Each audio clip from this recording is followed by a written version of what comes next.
Good evening everyone. Good evening. कैसे हैं आप सब लोग? हाँ, चरण सिंह स्टार्ट हो चुकी है क्लास। राजीव यादव हेलो। राजीव रंजन ठाकुर कह रहे हैं आज मेरा पहला क्लास है। ओके, कोई बात नहीं, जो प्रीवियस जितनी भी क्लासेस हैं वो आप देख सकते हैं। Good evening Aasu Raja. Good evening. Good evening Ajay Rana sir. Good evening. मैं बहुत अच्छी हूँ सर, आप बताइए आप कैसे हैं? Krityanand Kunal good evening. Good evening. Good evening Manoj Kumar. Bhupendra good evening. Good morning नहीं हुआ है भूपेंद्र, गुड इवनिंग हो गया है बच्चा। अगर सुबह क्लास होती है तो आप गुड मॉर्निंग बोलते। नमस्ते राजीव यादव। तो जैसा कि मैंने आपको बताया कि अब हम थोड़ा सा केमिस्ट्री पढ़ेंगे, तो मैम मैंने आपकी सारी क्लास देख लिया है। Very good Rajiv Kumar. मैं बहुत अच्छी हूँ कृतानंद। एक्चुअली आपका बैच का टाइमिंग तो 10 to 12 ही है, बट आज सुबह मैं नोएडा से आ रही थी और आज मेरा चालान कट गया है ना, तो बस आज वही थोड़ा जाम में फंस गई थी, फिर मेरा चालान कट गया। अब ये मत पूछना कितने का कटा मैम, तो वही थोड़ा मैं सदमे में थी आज। तो वैसे तो अच्छी हूँ कोई बात नहीं है, कोई बात नहीं। अब ट्रैफिक रूल फॉलो नहीं करूँगी तो चालान नहीं कटेगा, मेरा ही कटेगा और किसका कटेगा। अब अगली बार के लिए मैं हमेशा ध्यान रखूँगी अपना। चलो, तो good evening Rakesh, you are not late, आप सही हैं मैम। प्लीज़ सेम टाइम पर 2 क्लास मत करें। यस, आज GS3 में भी क्लास है। कोई बात नहीं बच्चा, आज के लिए हुआ, आई प्रॉमिस आगे कभी नहीं होगा। कॉन्ग्रेचुलेशन मैम फॉर चालान। अच्छा, चालान के लिए आप मुझे कॉन्ग्रेचुलेशन बोलेंगे हैं? तुम तो बड़े यार बदतमीज हो है। चलो गुड इवनिंग। चलो आप क्लास स्टार्ट करें, हम बिना बात किए बिना टाइम वेस्ट किए। मैम मैंने सारी वीडियो देख ली, वेरी गुड, बहुत अच्छा। Sachin Kumar good evening. चलो, तो आज हमारी जो क्लास है वो केमिस्ट्री की क्लास है। केमिस्ट्री में हमने एक चैप्टर कंप्लीट कर लिया था, जैसा कि आप जानते हैं हमने केमिकल कंपाउंड्स कंप्लीट कर लिए थे, जिसमें हमने एसिड बेस और मैम आपके जैसा टीचर मिल जाए तो यूपीएससी भी हो जाएगा। अच्छा, बहुत बढ़िया, यूपीएससी भी आपको क्लियर करना है बिल्कुल। तो मैम केयरफुली ड्राइव कीजिए। यस, हाँ आज लग गया मैम का वोट। हाँ आज लग गया, आज तो इतना कमाया नहीं, उतना तो लग गया है। जितना 1 महीने में नहीं कमाया उतना तो चालान वालों ने ले लिया। अब क्या करें, गलती भी थी ना मैम की। चलो, आज टाइम कैसे बदल दिया, मैंने बता दिया नरेश कि मैंने क्यों बदल दिया है। बायो के बहुत सारे MCQ लग जा रहे हैं मैम पहली बार, ये तो बहुत अच्छी बात है बच्चा। मेरा नाम भी बोल दो, दया शंकर, मैंने आपका नाम बोल दिया है। वैसे कितना लगा मैम? नहीं यार ये मत पूछो तुम लोग, है ना। दुखती रग पे हाथ मत रखो, आज मैम का दिन थोड़ा खराब था, सुबह सुबह से ही दिन खराब चल रहा है, पर कोई बात नहीं। चलो देखिए, तो केमिस्ट्री में हमने पहला चैप्टर पढ़ लिया था। कौन सा चैप्टर पढ़ा था हमने? पहला हमने एसिड बेस सॉल्ट कंप्लीट पढ़ लिया था। तो प्लीज जो प्रीवियस क्लासेस हैं, केमिस्ट्री की 3 क्लासेस हैं, वो आप देख लें। अब हमारा जो नेक्स्ट चैप्टर है वो है आपका आज कौन सा? तो आज हम पढ़ेंगे कार्बन। आई थिंक मैंने लास्ट क्लास में स्टार्ट कर दिया था, राइट? लास्ट क्लास में मैंने आपको बता दिया था कि अगली क्लास में हम कार्बन पढ़ेंगे। तो आज आपका जो चैप्टर है उस चैप्टर का नाम है carbon and its compound. Carbon and its compound Hindi में क्या होगा? कार्बन और उसके यौगिक। कार्बन और उसके यौगिक कहने का मतलब है, कार्बन का मतलब कार्बन होता है, आप जानते हैं केमिस्ट्री कार्बन के बिना बन ही नहीं सकती।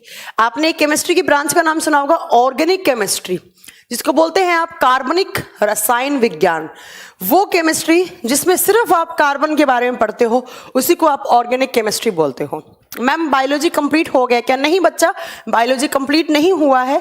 हम अभी थोड़ा बायोलॉजी को थोड़ा साइड में रखेंगे, अभी हम थोड़ा केमिस्ट्री को लेवल पे लाएंगे, देन हम बायोलॉजी वापस स्टार्ट करेंगे। ओके, तो प्लीज आप कोई, yes this is live class, कोई रिकॉर्डेड क्लास नहीं है, लाइव क्लास है। बार बार कमेंट करके मत पूछिए क्या क्लास है, ठीक है। चलिए देखिए मैंने यहां पर लिखा है चैप्टर का नाम कार्बन एंड इट्स कंपाउंड। इस चैप्टर का मतलब क्या है, हमें क्या पढ़ना है?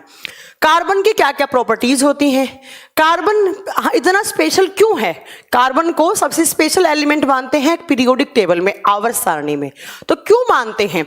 उसके अलावा आपसे पूछा है कि carbon and its compound. Compound का मतलब यहां पे क्या है, कार्बन किसी अदर एलिमेंट के साथ जुड़ गया तो कौन कौन से कंपाउंड क्रिएट कर सकता है। लाइक मैम जैसे मैंने बोला, आप कार्बन को जोड़ो ऑक्सीजन के साथ, आप क्या बोलोगे? मैम कार्बन मोनोऑक्साइड बन गया, मैम कार्बन डाइऑक्साइड बन गया। मैंने बोला आप हाइड्रोजन के साथ जोड़ो, आप क्या बताओगे? मैम मीथेन बन गया, है ना, इथेन बन गया, एसिटिलीन बन गया। मैंने बोला आप कार्बन को कीटोन ग्रुप के साथ जोड़ो, आप बोलोगे मैम एसीटोन बन गया। ठीक है, अब मैं आपको बता दूं कि यहां से क्वेश्चंस कैसे आते हैं इस कंपाउंड वाले से। कंपाउंड वाले में जैसे मैंने नाम बोला मीथेन, मैंने नाम बोला इथेन, है ना, तो मैंने नाम बोला ऑक्टेन, तो इसके यूजेस क्या है और इनका फॉर्मूले क्या है, आपसे ये क्वेश्चन एग्जाम में पूछे जाएंगे। तो मैं आपको बता दूं यहां पर हमने कार्बन को ही क्यों लिखा, मैंने ये क्यों नहीं लिखा कि हाइड्रोजन एंड इट्स कंपाउंड, क्योंकि हाइड्रोजन के कंपाउंड को ज्यादा बनते ही नहीं है। एक तो हाइड्रोजन ऑक्सीजन के साथ जुड़ के पानी बनाता है और एक हाइड्रोजन परऑक्साइड बनता है। बट पीरियोडिक टेबल में सबसे ज्यादा, अगर किसी से पूछा जाए आपसे कि पीरियोडिक टेबल में सबसे ज्यादा कंपाउंड किसके हैं, आप क्या बताओगे? कार्बन के हैं। इसके पीछे का रीजन भी बताऊंगी मैं आपको कि क्यों होते हैं इसके कंपाउंड ज्यादा। तो केमिस्ट्री कार्बन के बिना अधूरी है। अब मैम हमें कार्बन ही क्यों पढ़ने की रिक्वायरमेंट पड़ी? आप कार्बन ही क्यों पढ़ा रही हो? क्योंकि हर जगह कार्बन है। कैसे मैम? मेरे कपड़े में कार्बन है, मेरे बालों में कार्बन है, मेरे बॉडी में कार्बन है ना, ग्लूकोज में कार्बन है, प्रोटीन में कार्बन होता है, फैट्स में कार्बन होता है। ऐसे ही फ्यूल ईंधन के अंदर क्या होता है? कार्बन। लकड़ी के अंदर क्या है? कार्बन। कोयले के अंदर क्या है? कार्बन। ग्लूकोज वगैरह कार्बोहाइड्रेट के अंदर क्या है? कार्बन। हर जगह कार्बन ही कार्बन है। पेट्रोल, डीजल, सबके अंदर क्या है? कार्बन। तो कार्बन के बिना हम लोग कभी भी सर्वाइव नहीं कर सकते हैं और हमें यही पढ़ना है कि कार्बन इतना स्पेशल एलिमेंट है तो है क्यों। जैसे हाइड्रोजन को आवारा एलिमेंट बोलते हैं, आवारा समझते हो ना, आवारा इधर उधर घूमने वाला, क्योंकि हाइड्रोजन का अभी तक कोई भी फिक्स प्लेस नहीं है आपकी पीरियोडिक टेबल में, आवर्त सारणी में। तो हाइड्रोजन को आवारा तत्व बोलते हैं, बट इसको बोलते हैं स्पेशल एलिमेंट। पीरियोडिक टेबल का सबसे खास मेहमान बोलते हैं इसको, स्पेशल एलिमेंट बोलते हैं। क्यों बोलते हैं? क्योंकि इसके अंदर बहुत सारी केमिकल प्रॉपर्टीज हैं जो सबसे यूनिक बनाती हैं इसको। वही हमें पढ़ना है कि भाई क्यों यूनिक बनाती है, कैसे बनाती है, यही सब हमें पढ़ना है। ठीक है, देखो कुछ बेसिक बातें हैं। जो बच्चे केमिस्ट्री या साइंस बैकग्राउंड से रहे हैं तो उनको भी कुछ बेसिक बातें नहीं पता है कार्बन के बारे में, और जो नॉन साइंस के बैकग्राउंड से हैं तो वो आराम आराम से हर चीज को समझेंगे। मैं बिल्कुल स्लोली पढ़ाऊंगी, कोई स्पीड फास्ट नहीं, एकदम बहुत टाइम है हमारे पास। आप सबको पता लग गया होगा कि एनटीपीसी का एग्जाम है वो दिसंबर एंड में या जनवरी में होगा, तो अभी बहुत टाइम है आप लोगों के पास। हमें कोई सिलेबस खत्म करने की जल्दी नहीं है। और जो बच्चा बार बार बोलता है मैम सिलेबस कब खत्म होगा, तो प्लीज वो अपना मोबाइल बंद कर दें और समझ लें कि उनका सिलेबस खत्म हो गया है। ठीक है, चलो देखिए, सबसे पहला अगर बेसिक से स्टार्ट करें हम एक एक करके, तो आप सब जानते हैं कि जो कार्बन है वो नॉन मेटल है। आप जानते होंगे carbon is a non metal, carbon एक अधातु है। अब कुछ बच्चों को तो यही नहीं पता होगा कि मेटल्स क्या होती हैं और नॉन मेटल्स क्या होती हैं। तो मैं आपको एक लाइन में बता दूं, वैसे तो हमारा आगे बहुत डीप में ये चैप्टर है मेटल एंड नॉन मेटल्स, तो बट एक बात, क्या मैम आपकी साउंड गूंज रही है? साउंड तो नहीं गूंज रही है, स्टूडियो इज ओके। ठीक है, चलो देखिए रीमा कह रही है मैम थोड़ा स्लो पढ़ाना। ओके चलो ठीक है, बिल्कुल धीरे। आवाज गूंज रही है, आवाज गूंज रही है स्टूडियो में, तो ऐसा कुछ है नहीं कि आज मेरा साउंड एको कर रहा हो। ठीक, मैं थोड़ा धीरे बोलती हूँ आई थिंक, इसलिए फिर नहीं होगा, गूंजेगा नहीं। देखिए, तो कार्बन एक क्या है? नॉन मेटल है। मैम कार्बन नॉन मेटल क्यों है? मैं आपको बता दूं, जो एलिमेंट्स होते हैं वो तीन फॉर्म में होते हैं।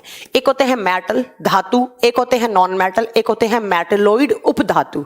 मेटल्स क्या होते हैं, ध्यान से सुनिएगा, ऐसे एलिमेंट जिनके ऊपर पॉजिटिव चार्ज हो। और पॉजिटिव चार्ज कब आता है?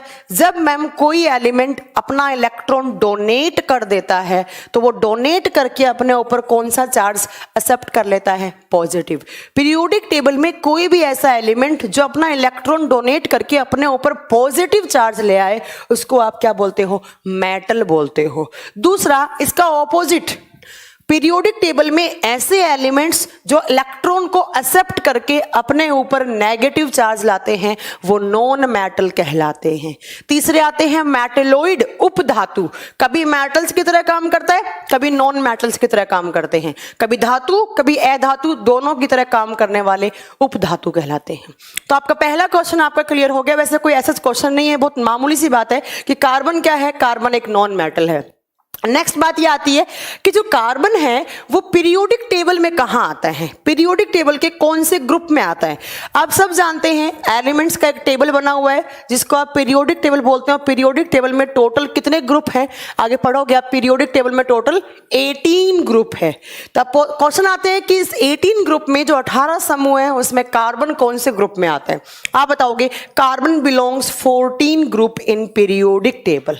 जो 14 नंबर वाला ग्रुप है जिसमें कौन कौन से एलिमेंट आते हैं मैं इधर लिख देती हूँ। ग्रुप 14 में पहला कार्बन होता है, कहे सीता जी सुनो प्रभु। ये आपने एक टेबल याद किया होगा, है ना। 13 नहीं है मांटू यादव, आपका गलत हो गया आंसर। ठीक है, सी का मतलब कार्बन, एस आई का मतलब सिलिकॉन, जी ई का मतलब जर्मेनियम, एस एन टिन होता है, टिन का symbol S N, P B lead होता है।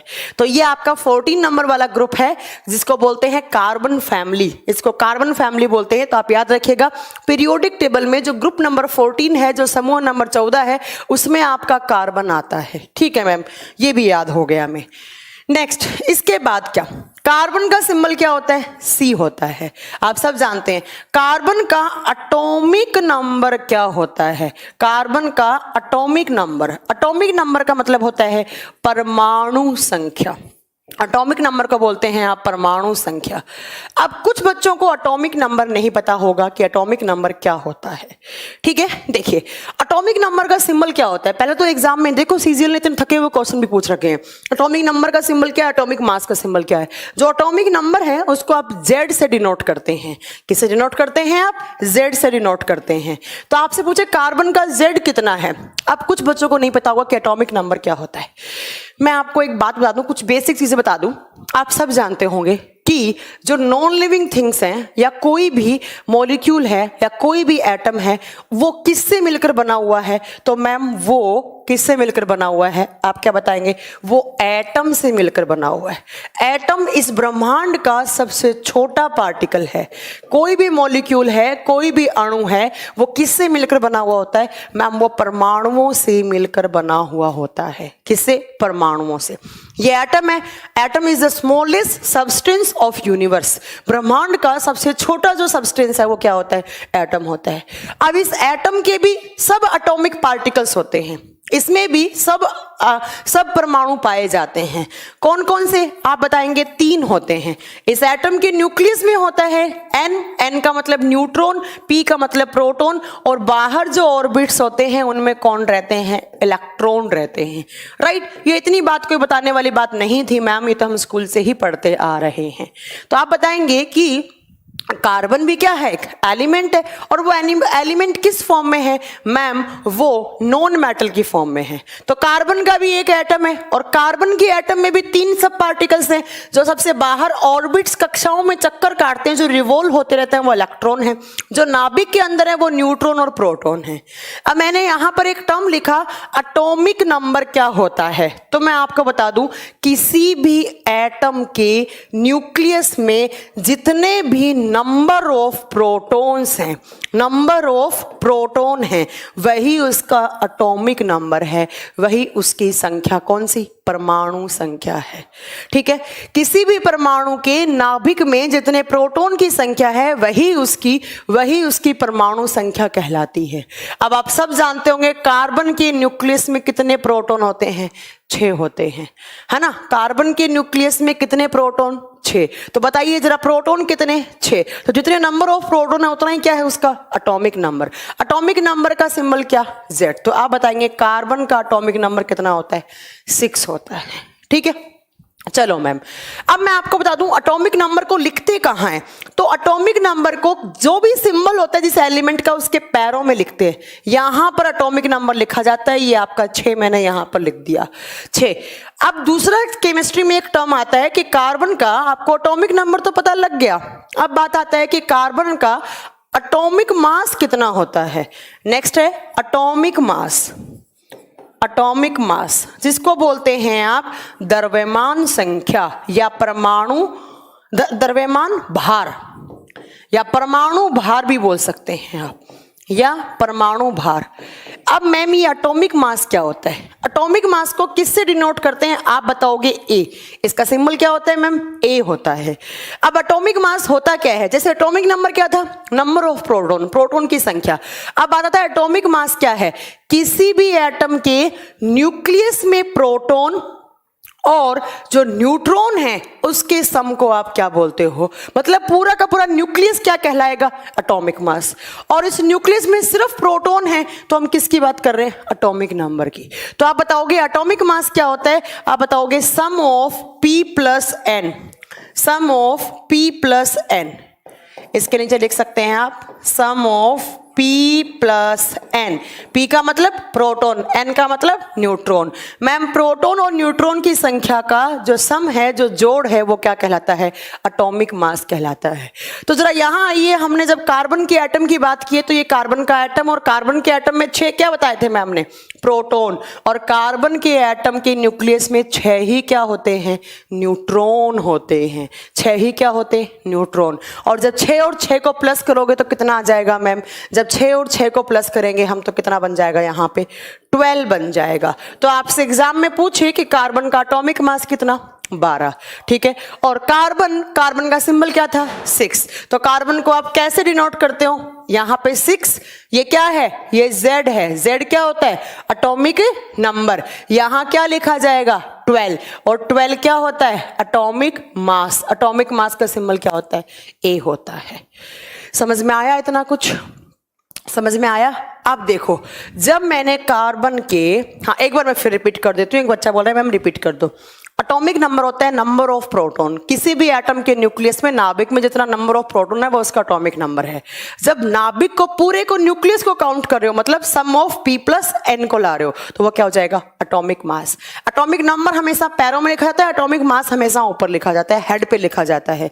इसको हेड बोलते हैं, सर बोलते हैं, इसको पैर बोलते हैं।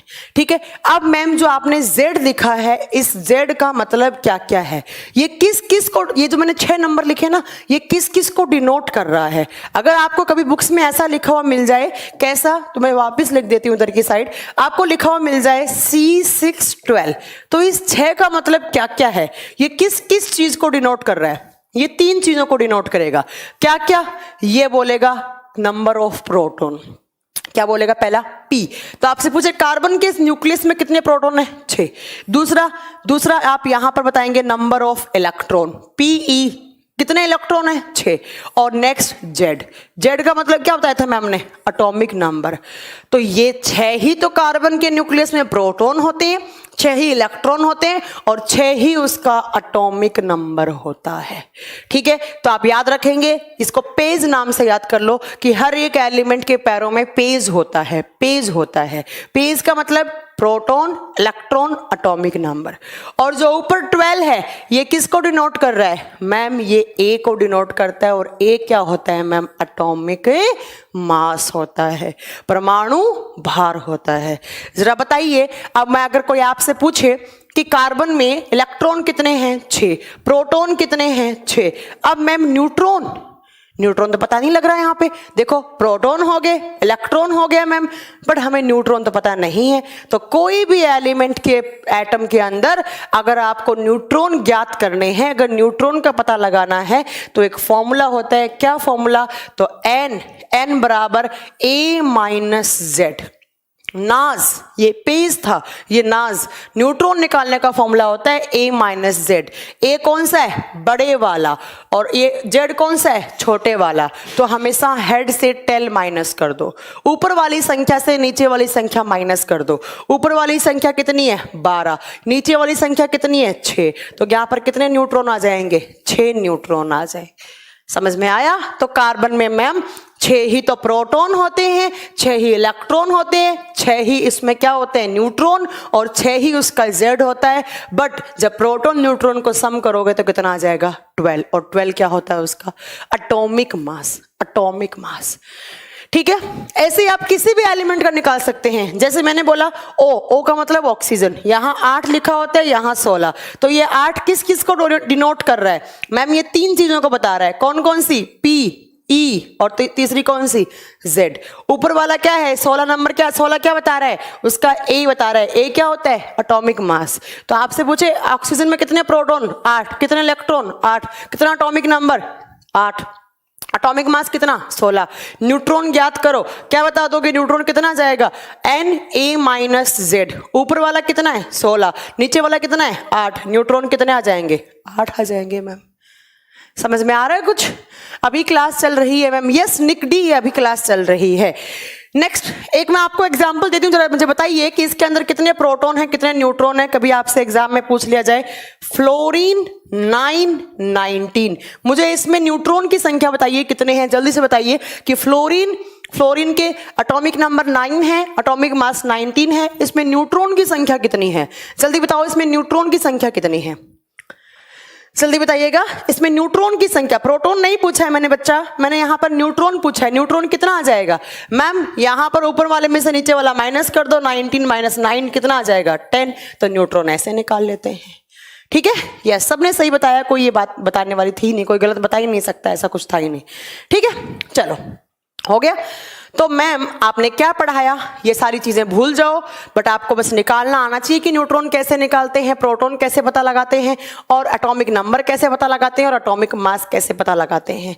हमने अभी तक क्या पढ़ा, हमने पढ़ा कि कार्बन जो है वो कैसा एलिमेंट है, वो एक मैम नॉन मेटल है, अधातु है। अधातु क्या होती है मैम, जो जनरली इलेक्ट्रॉन एक्सेप्ट करे और जिनके ऊपर कैसा चार्ज हो, नेगेटिव चार्ज हो।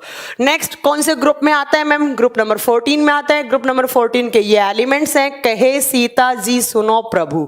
ठीक है, एटॉमिक नंबर मैम इसका 6 होता है, एटॉमिक मास इसका कितना होता है मैम 12 होता है, और सम ऑफ P प्लस N को क्या बोलते हैं, एटॉमिक मास बोलते हैं। न्यूट्रॉन भी कितने होते हैं 6 होते हैं। इतनी बात आपने कार्बन में पढ़ ली। और कार्बन पढ़ने की रिक्वायरमेंट क्यों पड़ी, क्योंकि मैम केमिस्ट्री का मतलब ही क्या है, केमिस्ट्री का मतलब भी क्या होता है कार्बन। कार्बन के बिना ना केमिस्ट्री है ना हम लोग हैं, ना आपकी गाड़ियां चलेंगी, ना आपके घर में गैस है वो चलेगा कभी भी, ना हम खाना खा पाएंगे, ना हम कार्बोहाइड्रेट ले पाएंगे, ना हम प्रोटीन ले पाएंगे, ना हम फैट ले पाएंगे, ना हम कपड़े पहन पाएंगे, ना हमारे बाल होंगे, क्योंकि हर जगह क्या है, हर जगह कार्बन ही कार्बन है। चलो अब नेक्स्ट बात क्या आती है, नेक्स्ट बात मैम हमें ये तो पता लग गया कि कार्बन में इलेक्ट्रॉन प्रोटॉन न्यूट्रॉन कितने हैं। अब नेक्स्ट बात है कि कार्बन का इलेक्ट्रॉनिक कॉन्फ़िगरेशन कैसे लिखा जाएगा। इसको बोलते हैं EC, शॉर्ट में लिखा जाता है EC, इलेक्ट्रॉनिक विन्यास बोलते हैं हिंदी में, इलेक्ट्रॉनिक विन्यास बोलते हैं, इलेक्ट्रॉनिक विन्यास। आगे मैं आपको सारे के सारे एलिमेंट्स का लिखना सिखाऊंगी, अभी थोड़ा सा दिमाग लगा लेना आप। ठीक है, देखिए इलेक्ट्रॉनिक विन्यास आपको याद करने पड़ेंगे कि 4 ऑर्बिट्स होते हैं SPDF। ठीक है, ये याद रखिएगा 4 है, चारों में से जो S है इसमें मैक्सिमम कितने इलेक्ट्रॉन आते हैं 2, P में कितने 6, D में कितने 10, F में कितना 14। बस इतनी बात याद रखो, अभी आगे मैं बहुत सारे एलिमेंट्स का आपको लिखना सिखाऊंगी। ठीक है, और इलेक्ट्रॉनिक कॉन्फ़िगरेशन होता है वो लिखा जाता है अकॉर्डिंग टू एटॉमिक नंबर। हम यहां पर किसकी बात कर रहे हैं, कार्बन की। कार्बन का एटॉमिक नंबर कितना है 6, तो इसका कैसे लिखा जाएगा जरा ध्यान से सुनिएगा। सबसे पहला जो आपका शेल आएगा उसमें आएगा 1s। S में मैक्सिमम कितना है, जहां भी S आता है वहां पर आपको हमेशा 2 भरने होते हैं। दूसरा आएगा यहां पर 2s2, मैम वापिस S आ गया, मैक्सिमम 2 होगा। लिखना कितने का है 6 का, कितना आगे इलेक्ट्रॉन 4 इलेक्ट्रॉन भरे गए, कितने बचे 2। अब क्या आएगा दूसरे में कौन आ जाता है P, और P में कितने बचे 2 बचे। कुछ समझ में आया, ये 1s पहले वाला कक्षा है, ये 2s 2p, देखो दोनों में 2 2 आ रहा है, ये 2 नंबर वाला है। ठीक है, तो मैम यहां पर आपको मैं एक छोटी सी बात बताना चाहूंगी कि केमिस्ट्री में एक रूल होता है। कौन सा रूल आप बताओगे, ऑक्टेट रूल होता है। केमिस्ट्री में एक रूल है जिसको आप बोलते हैं ऑक्टेट रूल, और हिंदी में बोलते हैं अष्टक नियम।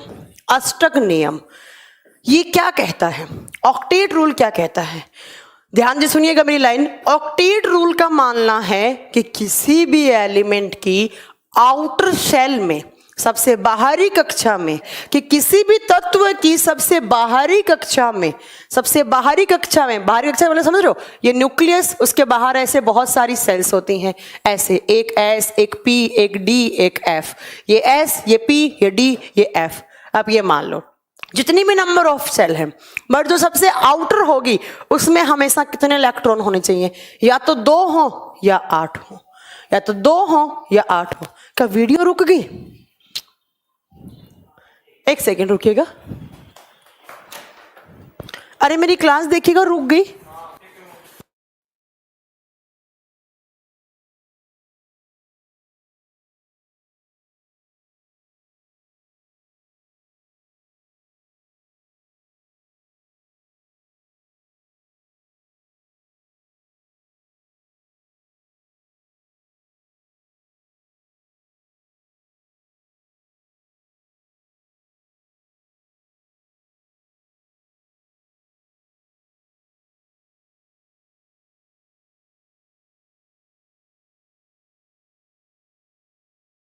अरे कहाँ रुक गई? सब ठीक तो चल रहा है यार, तुम लोग भी ना यार।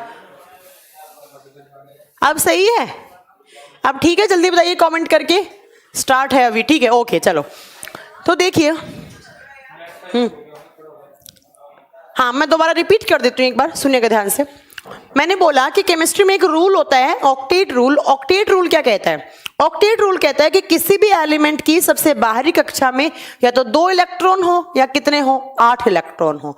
अगर 2 और 8 इलेक्ट्रॉन है तो वो कैसे हैं? वो स्टेबल एलिमेंट है। और इन दोनों नंबर को छोड़कर जितने भी नंबर हैं आउटर सेल में इलेक्ट्रॉन के, तो अगर वो आए, जैसे 1 आ गया, जैसे 7 आ गया, जैसे 6 आ गया, जैसे 5 आ गया, तो वो क्या है? वो अनस्टेबल एलिमेंट है, वो अस्थायी तत्व है, वो अनस्टेबल एलिमेंट्स हैं, अस्थायी तत्व हैं। ठीक है, ये बात आप याद रखिएगा। तो अब यहां पर हम कार्बन में इस बात को अप्लाई करेंगे, तो कैसे अप्लाई करेंगे वो सुनो ध्यान से। देखिए, मैंने लिखा कार्बन का जो इलेक्ट्रॉनिक कॉन्फ़िगरेशन है वो कैसे लिखा जाता है? 1s2 2s2 2p2। ये जो 2s2 और 2p2 हैं, ये कार्बन की आउटर शेल होती हैं। ये क्या होती हैं? कार्बन की बाहरी कक्षा होती है। और केमिस्ट्री में आउटर सेल का नाम होता है वैलेंस सेल। इसको क्या बोलते हैं हम? Valence shell. और हिंदी में बोलते हैं संयोजी कक्षा। संयोजी कक्षा।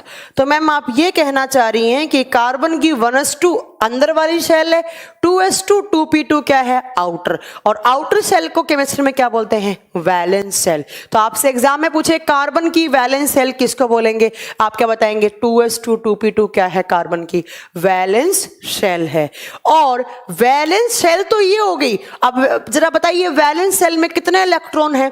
मैम 2 ये रहे, 2 ये रहे। और वैलेंस शेल में जितने भी इलेक्ट्रॉन होते हैं उनको कहा जाता है, या तो आप बोलो फ्री इलेक्ट्रॉन, हिंदी में बोलेंगे मुक्त इलेक्ट्रॉन, या आप बोल सकते हैं उनको वैलेंस इलेक्ट्रॉन। कितने आएंगे? 4। कितने कार्बन में फ्री इलेक्ट्रॉन हैं? 4। कार्बन में कितने वैलेंस इलेक्ट्रॉन हैं? 4। अब जितने फ्री इलेक्ट्रॉन होते हैं किसी भी एलिमेंट की आउटर सेल में, जितने भी फ्री इलेक्ट्रॉन्स होते हैं उतने ही वो बॉन्ड बना सकता है।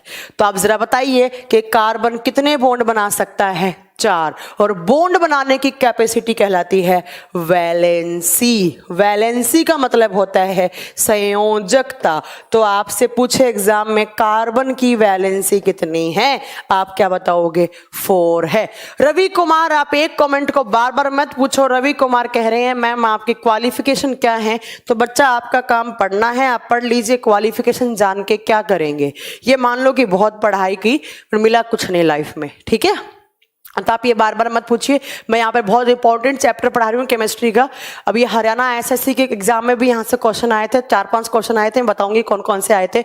आप वहाँ कमेंट कर रहे हैं मैम आपकी क्वालिफिकेशन क्या है, तो आप पढ़ लीजिए ना बच्चा, क्वालिफिकेशन से क्या करना है आपको। ठीक है, चलो एक बार फिर रिपीट करती हूं मैं। देखिए, इलेक्ट्रॉनिक कॉन्फ़िगरेशन कार्बन का, किसी भी एलिमेंट का इलेक्ट्रॉनिक कॉन्फ़िगरेशन कैसे लिखा जाता है? According to their atomic number, उनके परमाणु संख्या के आधार पर। कार्बन का परमाणु संख्या कितना है मैम? 6। कैसे लिखेंगे ma'am? 1s2 2s2 2p2। p में मैक्सिमम कितने जा सकते हैं? 6, बट हैं कितने इसमें अभी? 2। कितना फ्री बच गया? 4। कितने कम हैं? 4। तो ऑब्वियस सी बात हो गई। हाँ, मैं लिखवा आगे सिखाऊंगी, अंकित सहू आपको इलेक्ट्रॉनिक विन्यास लिखवाना सिखाऊंगी एटॉमिक नंबर वाला, आपका एटॉमिक मॉडल वाले चैप्टर में। Don't worry don't worry don't worry, ठीक है। चलो अभी आप इतना ही समझो। तो ये कार्बन की 2s2 2p2 क्या होगी मैम? Outer shell. और केमिस्ट्री में मैम आउटर सेल को नाम क्या देते हैं? वैलेंस शेल या संयोजी कक्षा। और वैलेंस शेल में कितने इलेक्ट्रॉन है मैम? 2 और 2 4। देखो यहां पर p है, p में मैक्सिमम कितने आते हैं? 6। अभी है कितने? 2। कितने की कमी है? 4। हो तो गया, 4 की कमी है ना। तो इसकी वैलेंसी कितनी आ गई? 4 आ गई। और जितने फ्री इलेक्ट्रॉन उनको हम क्या बोलते हैं? वैलेंस इलेक्ट्रॉन या संयोजी इलेक्ट्रॉन बोलते हैं। तो आपसे एग्जाम में पूछे कार्बन की वैलेंसी कितनी? 4। अब वैलेंसी का मतलब क्या है? कार्बन कितने बॉन्ड बना सकता है। कार्बन कितने बॉन्ड बनाएगा? जितने फ्री इलेक्ट्रॉन होंगे उतने ही क्या बनेगा? उतने ही क्या बनेंगे? बॉन्ड बनेंगे। तो कार्बन कितने बॉन्ड बनाएगा? 4 बॉन्ड बनाएगा। कार्बन कितने बंध बनाएगा? 4। मैंने आपको अभी एक सेंटेंस बोला कि ऑक्टेट रूल क्या कहता है? ऑक्टेट रूल कहता है कि अगर या तो 2 होने चाहिए या 8 होने चाहिए, बट मैम यहां तो कितने हैं? यहां तो 4 हैं, है ना। तो आप जरा बताइए मुझे कितने करने हैं हमें कार्बन की आउटर सेल में? मैम 8 करने हैं। चलो 2 तो नहीं हो सकते, 8 करने हैं। तो जरा बताइए 8 करने के लिए कितने की कमी है? 4 की कमी है। तो कार्बन कितने बॉन्ड बनाएगा? 4 ही बॉन्ड बनाएगा। ऐसे आप ऑक्सीजन का लिख सकते हैं। ऑक्सीजन का एटॉमिक नंबर कितना होता है? 8। तो जरा बताइए मुझे क्या लिखा जाएगा? 1s2 2s2 2 2 4। अब कितने बचे? 4 आगे, 4 बचे। तो p में कितने बचेंगे? 4 बचेंगे। हो गया। ऐसे नाइट्रोजन का लिख लो, है ना, नियोन का लिख लो, आर्गन का लिख लो। तो ऐसे आगे मैं आपको लिखना सिखाऊंगी, डोंट वरी। हम अब यहाँ पर कार्बन का चैप्टर पढ़ रहे हैं, तो वो अभी यहाँ पर आपके काम की चीज नहीं है, ठीक है। तब कार्बन कितने बॉन्ड बना सकता है मैम? 4, क्योंकि कार्बन की वैलेंसी कितनी है? 4। वैलेंस इलेक्ट्रॉन कितने हैं मैम? 4। अब बात आती है कि कार्बन मैम बॉन्ड कौन सा बनाता है? कार्बन कौन सा बॉन्ड बनाता है? कार्बन की बॉन्डिंग क्या है? कार्बन कौन सा बंध बनाएगा? कार्बन जो बॉन्ड बनाता है उसकी 2 नाम है। या तो आप बोल सकते हो सिग्मा बॉन्ड, सिग्मा बॉन्ड को हिंदी में सिग्मा बंध बोलेंगे। या आप बोल सकते हो कि कार्बन बनाता है कोवलेंट बॉन्ड। कौन सा बॉन्ड? Covalent bond. और हिंदी में इसको बोलते हैं सह संयोजक बंध। सह संयोजक बंध। आप बताओगे कि कार्बन या तो सिग्मा बॉन्ड या आप बोलोगे कोवलेंट बॉन्ड बनाता है। अब पहले इस कोवलेंट का मतलब समझो क्या होता है। ये बॉन्ड कब बनता है? जब इलेक्ट्रॉन की म्यूचुअल शेयरिंग होती है, तब ये बॉन्ड बनता है। म्यूचुअल शेयरिंग ऑफ इलेक्ट्रॉन से कौन सा बॉन्ड बनता है? आप बताओगे सह संयोजक। कहने का मतलब है इलेक्ट्रॉन के सांझे से बनने वाला, इलेक्ट्रॉन के सांझे से बनने वाला बंध। कैसे मैम? जरा ध्यान से सुनो। ए आप हो, बी आपका दोस्त है, आप दोनों ने मिलकर एक बिजनेस किया। आपने भी 50,000 रुपए लगाए, आपने भी 50,000 लगाए। टोटल कितने हो गए? 1 लाख हो गए। टोटल कितने हो गए? 100K हो गए, 1 लाख हो गए, ठीक है। अब इस 100K पर जितना हक ए का है उतना ही हक किसका है? बी का है। आपने, आपके दोस्त ने 50-50 हजार रुपए लगाकर आपस में शेयरिंग कर ली पैसे की, और आपके पास 1 लाख हो गया। उस 1 लाख पर जितना हक आपका है उतना ही आपके फ्रेंड का है, ठीक है। ऐसे ही यहां पर इलेक्ट्रॉन की बात आती है। कैसे मैम? बताओ जरा सुनो। मान लो यहां पर एक ए नाम का एलिमेंट है, यहां पर बी नाम का है। इसने अपना इलेक्ट्रॉन एक यहां रख दिया, इस बी ने भी अपना इलेक्ट्रॉन एक यहां रख दिया, इसने भी अपना इलेक्ट्रॉन यहां, इसने भी इलेक्ट्रॉन यहां। जब इसको चाहिए होंगे 2, ये ले लेगा, जब इसको चाहिए होंगे 2, ये ले लेगा। तो आपस में इलेक्ट्रॉन का क्या हो गया, शेयरिंग हो गया, साझा हो गया। और इलेक्ट्रॉन के साझे से, शेयरिंग से बनने वाला बॉन्ड कौन सा होता है? सह का मतलब साथ में, संयोजक का मतलब साझे करने वाला, बंध का मतलब बंध। तो आप याद रखेंगे कोवलेंट बॉन्ड कब बनता है? जब इलेक्ट्रॉन की शेयरिंग होती है, तब क्या बनता है? कोवलेंट बॉन्ड बनता है। कोई दिक्कत है? कोई दिक्कत नहीं है मैम। कैसे मैम? आपने बोला कि कार्बन कोवलेंट बॉन्ड बनाएगा। जरा देखिए कार्बन का एटम कैसे बनाया जाएगा। ये कार्बन का न्यूक्लियस है मैम। आउटर सेल में कितने इलेक्ट्रॉन हैं? आउटर सेल में मैम बताए कार्बन की वैलेंसी कितनी? 4। तो यहां पर मैम कितने इलेक्ट्रॉन भर देंगी? 4 इलेक्ट्रॉन। ये कार्बन का एटम हो गया। तो कार्बन क्या करेगा? ना ही तो इन 4 इलेक्ट्रॉन को डोनेट करेगा, ना अपने पास 4 लाएगा। भैया ऑक्टेट रूल तो क्या कहता है? आउटर सेल में कितने होने चाहिए? 8 होने चाहिए, है ना, या 2 होने चाहिए। तो कार्बन क्या करेगा? 8 करने के लिए या तो इलेक्ट्रॉन क्या करेगा? अपने पास लाएगा, या ये 4 के 4 किसी को डोनेट कर देगा और आउटर सेल का नाटक ही खत्म कर देगा। बोलेगा मुझे चाहिए ही नहीं आउटर सेल, तो भी मैं स्टेबल हो सकता हूं। ठीक है, बट कार्बन क्या करता है? बड़ा ही चालाक है कार्बन। ना वो इलेक्ट्रॉन डोनेट करता है, ना वो इलेक्ट्रॉन लेता है। वो क्या करता है? वो हमेशा इलेक्ट्रॉन का साझा करता है किसी अदर एलिमेंट के साथ, और साझा करके वो क्या बनाता है? हमेशा बॉन्ड बनाता है। कैसे मैम? एग्जाम्पल दो, सुनो। ये कार्बन, एक कार्बन, ये इसके 4 इलेक्ट्रॉन, 1 2 3 4। भाई फ्री इलेक्ट्रॉन कितने? 4। अब यहां पर ये कार्बन क्या करेगा? जरा बताइए हाइड्रोजन में कितने इलेक्ट्रॉन होता है? 1 इलेक्ट्रॉन होता है। तो यहां पर एक हाइड्रोजन जुड़ता है, एक यहां जुड़ता है, एक यहां जुड़ता है, एक यहां। ये हाइड्रोजन था बाहर, ये क्रॉस वाले जो बनाए मैम ने वो हाइड्रोजन के बनाए। मैम एक कार्बन, कार्बन के 4 इलेक्ट्रॉन, 4 हाइड्रोजन, ये किसकी स्ट्रक्चर है? ये CH4 की। जब कार्बन को चाहिए इसने ले लिया, जब इस हाइड्रोजन को चाहिए होगा वो भी इन इलेक्ट्रॉन को ले लेगा, ये भी ले लेगा कार्बन, और इस हाइड्रोजन को चाहिए होगा वो भी ले लेगा, ये भी ले लेगा, इसको चाहिए होंगी ये भी ले लेगा, ये भी ले लेगा, इसको चाहिए होंगी ये भी ले लेगा। मतलब इलेक्ट्रॉन की क्या होगी? शेयरिंग। स्ट्रक्चर किसकी बनेगी? CH4। CH4 क्या होता है? मीथेन होता है। ठीक है, अभी भी अगर आपको समझ में नहीं आया, मैं आगे केमिकल बॉन्डिंग पढ़ाऊंगी, बहुत अच्छे से आपको समझ में आएगा। बस अभी आप इतना याद रखो कि कार्बन की वैलेंसी 4 और कार्बन बॉन्ड कौन सा बनाया? कोवलेंट। अब मैम आपने इधर की साइड एक सिग्मा बंध भी लिखा है। सिग्मा बंध का मतलब क्या है? जब इलेक्ट्रॉन की आमने सामने से, शेयरिंग से ओवरलैपिंग हो तो बनने वाला बॉन्ड सिग्मा बॉन्ड कहलाता है। नहीं समझ में आया? एक इलेक्ट्रॉन यहां से, एक इलेक्ट्रॉन यहां से, ये B एलिमेंट है, ये A एलिमेंट है, इसको चाहिए होंगे ये लेगा, इसको चाहिए होंगे ये लेगा। तो 2 इलेक्ट्रॉन जो आमने सामने से शेयरिंग करते हैं, 2 अलग अलग एलिमेंट के इलेक्ट्रॉन जो आमने सामने से इलेक्ट्रॉन की शेयरिंग करते हैं, तो आमने सामने से इलेक्ट्रॉन की शेयरिंग से बनने वाला बॉन्ड कौन सा होता है? Sigma bond. तो आपसे एग्जाम में पूछेगा कार्बन कौन सा बॉन्ड बना सकता है? आप बताओगे आमने सामने से सिग्मा बॉन्ड, जिसको बोलेंगे शेयरिंग से सिग्मा बॉन्ड। और वैसे कौन सा बॉन्ड बनाएगा? कौन सी केमिकल बॉन्डिंग? कोवलेंट बॉन्ड बनाएगा, सह संयोजक बंध बनाएगा। अब मैंने बताया कि कार्बन की वैलेंसी कितनी? 4। कार्बन कितने बॉन्ड बना सकता है? 4। इसीलिए कार्बन को कहा जाता है कि कार्बन की स्ट्रक्चर कैसी होती है? आप बताओगे टेट्रावैलेंट होती है। टेट्रावैलेंट का मतलब होता है चतुष्फलकीय। चतुष्फलकीय का मतलब समझते हैं?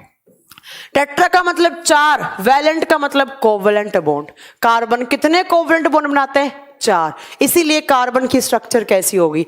टेट्रावैलेंट। आपसे एग्जाम में पूछेगा कि कार्बन का नेचर कैसा है, आप क्या बताओगे? कार्बन किस नेचर में रहता है? चतुष्फलकीय नेचर में रहता है। कार्बन की वैलेंसी कितनी? 4। कार्बन में वैलेंस इलेक्ट्रॉन कितने? 4। कौन कौन सा बॉन्ड? सिग्मा बॉन्ड या कोवलेंट बॉन्ड। कार्बन का एटॉमिक नंबर कितना? 6। एटॉमिक मास कितना? तो आप क्या बताएंगे? 12। इतनी बात समझ में आ गई? कौन सी ग्रुप में आता है? 14 नंबर ग्रुप में, जिसको क्या बोलते हैं? Carbon family. नॉन मेटल होता है।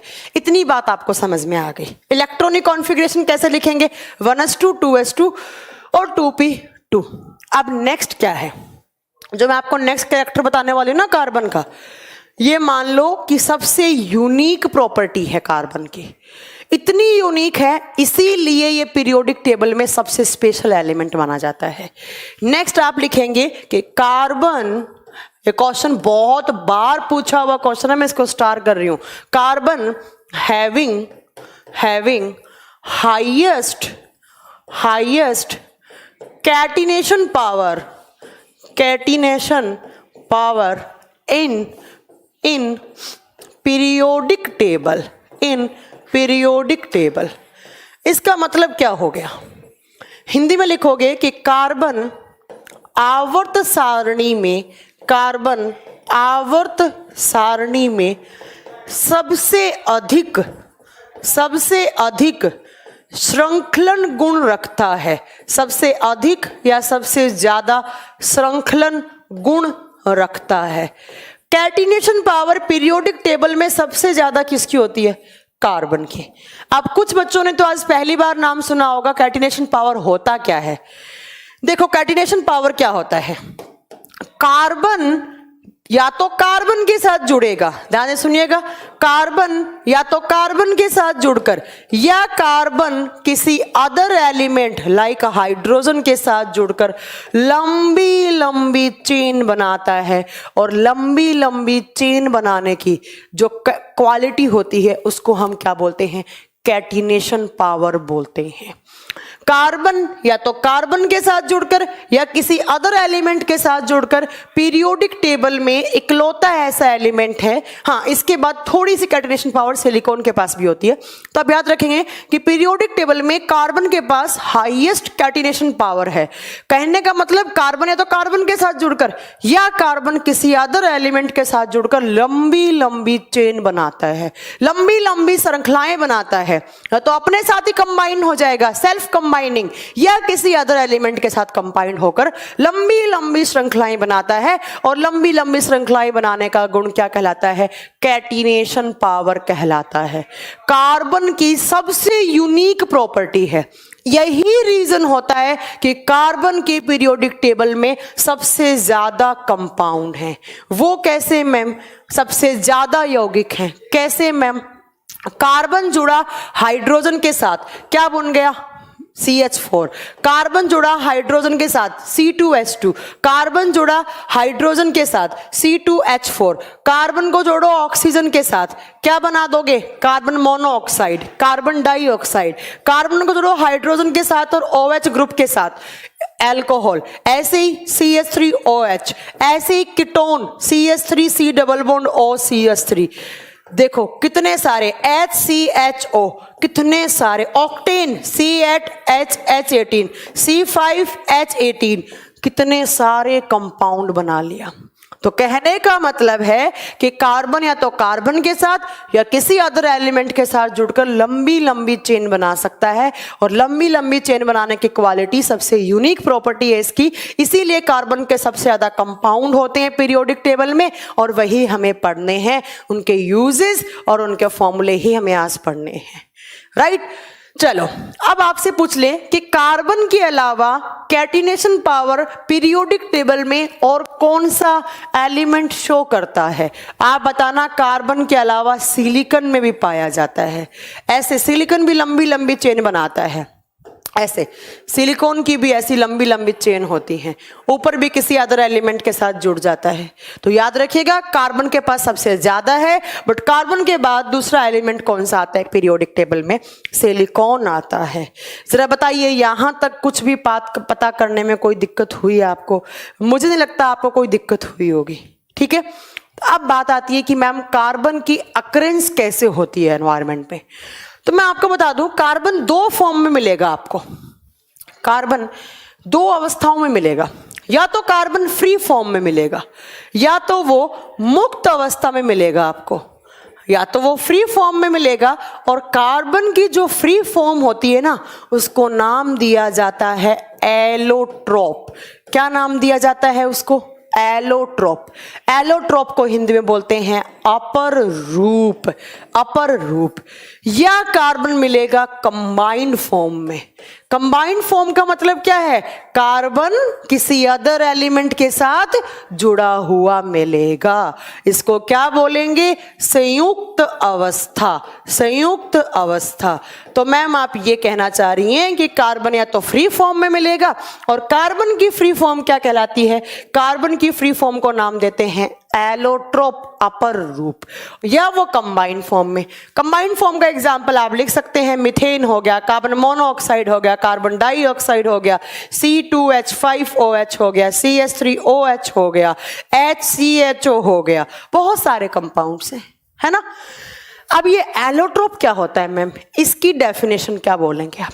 एलोट्रोप की अगर परिभाषा पूछूं तो मैं आप क्या बोलेंगे? तो आप बोलेंगे मैम कि एक ही एलिमेंट के अलग अलग रूप जिनकी फिजिकल प्रॉपर्टीज तो अलग अलग हैं but chemical properties almost same होती हैं। सेम नहीं बोला मैम ने, ऑलमोस्ट सेम। ऐसे एलिमेंट के, एक ही एलिमेंट के अलग अलग प्रकार के रूप जिनकी फिजिकल स्ट्रक्चर अलग अलग but chemical properties almost same हो, वो क्या कहलाते हैं? आप लिखेंगे जिनकी फिजिकल प्रॉपर्टीज डिफरेंट हो, फिजिकल प्रॉपर्टीज डिफरेंट हो, दिखने में बाहर से अलग दिखेगा आपको, भौतिक अवस्थाएं क्या हो जिनकी, या भौतिक गुण क्या हो, अलग अलग हो मैम, बट केमिकल प्रॉपर्टीज क्या हो मैम? ऑलमोस्ट सेम हो, बट जिनकी केमिकल प्रॉपर्टीज क्या हो मैम? केमिकल प्रॉपर्टीज मैम एक जैसी या लगभग एक जैसी हो, लगभग एक जैसी हो, सेम हो, तो उसको क्या कहते हैं हम? उसको, उस एलिमेंट के हम क्या नाम देंगे? अपर रूप नाम देंगे। आप डेफिनेशन लिखेंगे एलोट्रोप के, आई का होता है आइसोटोप, आइसोबार, आइसो इलेक्ट्रॉन, वो आगे बताएंगे, ठीक है। आप लिखेंगे कि elements that are having different physical properties but having same chemical properties are known as allotropes. वे तत्व जिनके भौतिक गुण अलग अलग हों लेकिन रासायनिक गुण लगभग समान हो, क्या कहलाते हैं? अपर रूप कहलाते हैं। तो कहने का मतलब मैम कार्बन के भी क्या हैं? अपर रूप हैं। यस, बिल्कुल हैं। और कार्बन के अपर रूप कितने होते हैं? क्या आप बता सकते हैं मुझे कि कार्बन फ्री फॉर्म में कितने टाइप से पाया जाएगा? आप बताओगे कार्बन के 4 एलोट्रोप होते हैं। कौन कौन सा? Number 1 is diamond. डायमंड का मतलब हीरा, हीरा ठाकुर नहीं है यहाँ पे, हीरा का मतलब हीरा, डायमंड उंगली में पहनने वाला, है ना। दूसरा यहाँ पर आप लिखेंगे ग्रेफाइट। ग्रेफाइट कहाँ पाया जाता है? पेंसिल, कच्ची पेंसिल की नोब में। तीसरा आप क्या बताएंगे यहाँ पर? बकमिनिस्टर फुलरीन। फुलरीन, फुलरीन का नाम फुलरीन ही होता है ना। और चौथा एक और नाम है जिसको बोलते हैं आप ग्रेफीन। ग्रेफीन ये नया है, 2000 में आया था, 2001 या 2002 की बात है, तब आया था, ठीक है। आप लिखेंगे कि इस नेचर में, इस प्रकृति में कार्बन 4 तरीके से मिल सकता है, या तो डायमंड की फॉर्म में मिलेगा, डायमंड एक कार्बन ही होता है, ठीक है। ग्रेफाइट पेंसिल की नोब में कार्बन है। फुलरीन माइक्रोचिप बनाने में काम आता है, आपने कभी नहीं देखा होगा, डॉक्टर वगैरह देखते हैं ये। इसके अलावा ग्रेफीन जो बुलेट प्रूफ जैकेट बनाने में काम आता है, ठीक है। तो ये हमें एक एक करके चारों पढ़ने हैं, इनके क्या यूज हैं, क्या क्या क्वेश्चन बन सकते हैं इनसे। पहले हम कार्बन के एलोट्रोप पढ़ेंगे, फिर हम कार्बन की कंबाइंड फॉर्म के कंपाउंड्स पढ़ेंगे, उनके यूजेस पढ़ेंगे, कैसे बने वो सब देखेंगे, ठीक है। मैं फिर रिपीट कर रही हूँ, चैप्टर बहुत अच्छा चैप्टर है, बहुत ही ज्यादा क्वेश्चंस आने वाले हैं एग्जाम में।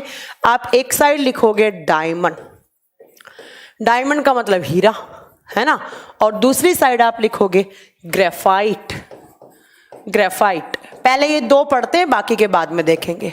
एक साइड लिखोगे आप डायमंड, एक साइड लिखोगे आप ग्रेफाइट, और इन दोनों में आपको डिफरेंस क्रिएट करने हैं, और यही डिफरेंस आपसे एग्जाम में पूछे जाते हैं। ये बात भी आपको मैं बता दूं, जो उनमें अंतर है वही आपके एग्जाम के क्वेश्चन है, ठीक है। बेटा आप आगे मत चलिए, नेपाल सिंह मुझसे, मैं बताऊंगी कौन सा फुटबॉल जैसा होता है, कौन सा है, वो सब मैं बताऊंगी, ठीक है। देखो सबसे पहला अगर आपसे क्वेश्चन पूछे कि कार्बन की सबसे ज्यादा प्योरेस्ट फॉर्म कौन सा होता है, प्योरेस्ट फॉर्म ऑफ कार्बन, इस यूनिवर्स में कार्बन का सबसे शुद्ध रूप कौन सा है? आप क्या बताएंगे? कार्बन का सबसे प्योर फॉर्म, सबसे शुद्ध रूप कौन सा होता है? डायमंड होता है। ठीक है, कभी भी पूछ ले आपसे कि कार्बन की प्योरेस्ट फॉर्म का नाम क्या है, आप क्या बताएंगे? वो डायमंड है। दूसरा, जो डायमंड है वो नेचुरल हार्डेस्ट सब्सटेंस है, नेचुरल हार्डेस्ट सब्सटेंस है। क्यों है वो आगे की बात है, अभी तो आप लिखेंगे कि यह प्राकृतिक मतलब नेचुरल फॉर्म में पाए जाने वाला प्राकृतिक सबसे कठोर है, प्राकृतिक सबसे कठोर है।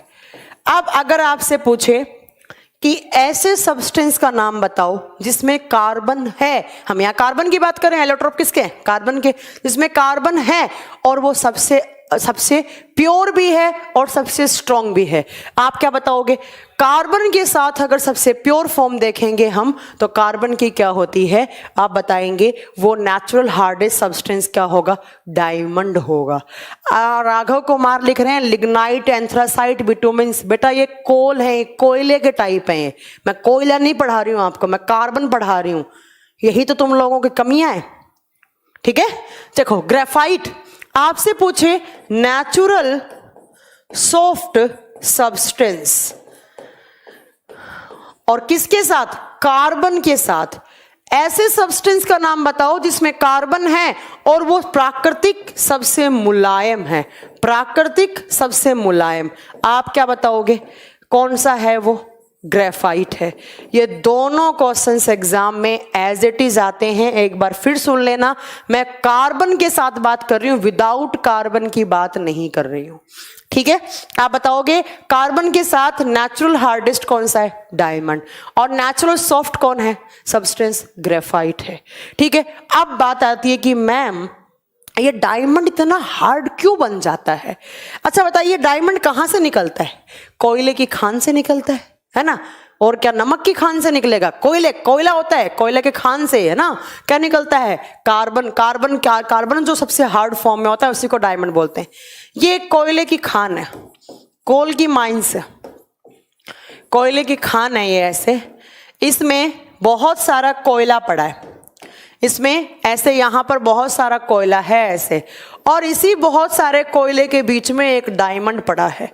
ऐसे बहुत सारा कोयला रखा है और इस कोयले के बीच में यहाँ पर क्या है? तो यहाँ पर एक डायमंड पड़ा है, ऐसे एक हीरा पड़ा है ना? अब ये इतना हार्ड क्यों हुआ? कोयले की खान में इस डायमंड के ऊपर इतना ज्यादा प्रेशर और इतना ज्यादा टेम्परेचर पड़ता है कि ये इतना हार्ड बन जाता है। आप बताएंगे कि कोयले की कोल माइंस में हाई टेम्परेचर और हाई प्रेशर की वजह से कोयले के ऊपर इतना ज्यादा टेम्परेचर पड़ जाता है, इतना ज्यादा तापमान, इतना ज्यादा दाब पड़ जाता है कि वो इतना ज्यादा हार्ड हो जाता है। जब हार्ड फॉर्म में बाहर निकलेगा तो वो क्या होगा? वो डायमंड होगा, वो हीरा होगा। तो याद रखिएगा कि डायमंड कहां से मिलता है? कोल माइन से मिलता है, कोयले की खान से मिलता है। भाई जब कोयला कार्बन है, कार्बन तो है का डायमंड में क्या है? कार्बन ही है, बट वो अलग फॉर्म है, वो एक टाइप का एलोट्रोप है। ठीक है, तो याद रखिएगा कि कोयले की खान में बहुत सारा, जब कोयले के ऊपर दबाव पड़ता है, बहुत ज्यादा तापमान, बहुत ज्यादा आपका प्रेशर पड़ता है, तो वो कोयला इतना हार्ड बन जाता है कि बाहर निकलेगा तो वो क्या कहलाएगा? वो डायमंड कहलाएगा। ठीक है, जैसे आप अपना एग्जाम्पल ले लो, जब आपके ऊपर समाज का दबाव पड़ेगा, समाज का प्रेशर पड़ेगा, बहुत ज्यादा समाज आप पे प्रेशर लगाएगी, तो आप बहुत पढ़ाई करोगे तो आपकी गवर्नमेंट जॉब लग जाएगी और आप क्या हो जाओगे? आप डायमंड बन जाओगे, है ना? तो वैसे यहाँ पे है। ठीक है, चलो ये बात याद रखना।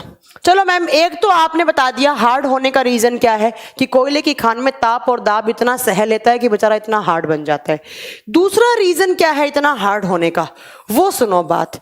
जो डायमंड है उसकी स्ट्रक्चर होती कैसे है? पहले तो आप ये सुनो कि उसकी स्ट्रक्चर कैसे होती है। जो डायमंड है उसकी स्ट्रक्चर में एक जो कार्बन है, कार्बन 1, वो 4 कार्बन से जुड़ा हुआ होता है। मैं फिर रिपीट कर रही हूं, डायमंड में एक कार्बन 4 अलग कार्बन से जुड़ा हुआ होता है, जबकि ग्रेफाइट में एक कार्बन जो है वो 3 अलग कार्बन से जुड़ा हुआ होता है। इसकी स्ट्रक्चर C1 + C4 होती है, इसकी स्ट्रक्चर C1 + C3 होती है। कैसे मैम, हमें नहीं समझ में आया। ठीक है, देखो कैसे मैम, जरा सुनो। डायमंड की जब स्ट्रक्चर बनाओगे, एक कार्बन है, एक कार्बन बना दिया मैंने, ये कितने कार्बन से जुड़ा हुआ है? ये मैम 4 से जुड़ा हुआ है। ऐसे एक ये कार्बन यहां पर, एक ये कार्बन, एक ये कार्बन और एक ये कार्बन। ये किसकी स्ट्रक्चर है? ये डायमंड की स्ट्रक्चर है। बट अगर मैं ग्रेफाइट की बनाऊंगी तो इसकी ऐसे बनेगी, ऐसे, एक कार्बन, 2 कार्बन, 3 कार्बन। तो आप याद रखिएगा कि डायमंड की स्ट्रक्चर में एक कार्बन 4 अदर कार्बन से जुड़ता है, और जबकि ग्रेफाइट की स्ट्रक्चर में एक कार्बन 3 अलग कार्बन से जुड़ता है। देखो अब मुझे जरा बताओ कि डायमंड की स्ट्रक्चर में मैंने बोला था कार्बन की वैलेंसी कितनी होती है? 4, और कार्बन का एलोट्रोपी कौन है? डायमंड। तो जरा बताइए डायमंड में भी कितने फ्री इलेक्ट्रॉन होंगे? डायमंड की वैलेंसी कितनी होगी? 4। तो मैम 4 वैलेंसी थी, और देखो चारों ने बॉन्ड बना लिया, 1 sigma bond, 2 sigma bond, 3 sigma bond, 4 sigma bond, 4 bond बने। और कार्बन में कौन सा बॉन्ड बनता है? कोवेलेंट। डायमंड में भी कौन सा बनेगा? कोवेलेंट। कार्बन की वैलेंसी कितनी? 4, डायमंड कितनी? 4। तो जरा बताइए डायमंड की स्ट्रक्चर कैसी होगी?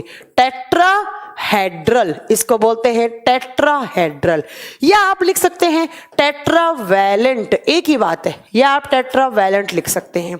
हिंदी में एक ही नाम होगा, चतुष्फलकीय। हिंदी में क्या नाम होगा? चतुष्फलकीय नाम होगा। ठीक है, चलो अब यहां आओ। यहां पर कितने फ्री इलेक्ट्रॉन थे? 4। भाई 4 इलेक्ट्रॉन, तो कार्बन का एलोट्रोपी तो है 4, बट बॉन्ड कितने बने मैम? 3, 1, 2, 3। एक इलेक्ट्रॉन क्या रह गया? फ्री रह गया। बट यहां पर तो फ्री नहीं रहा था मैम, 4 थे, चारों के चारों ने क्या बना लिया? बॉन्ड बना लिया। बट यहां पर तो एक फ्री रह गया।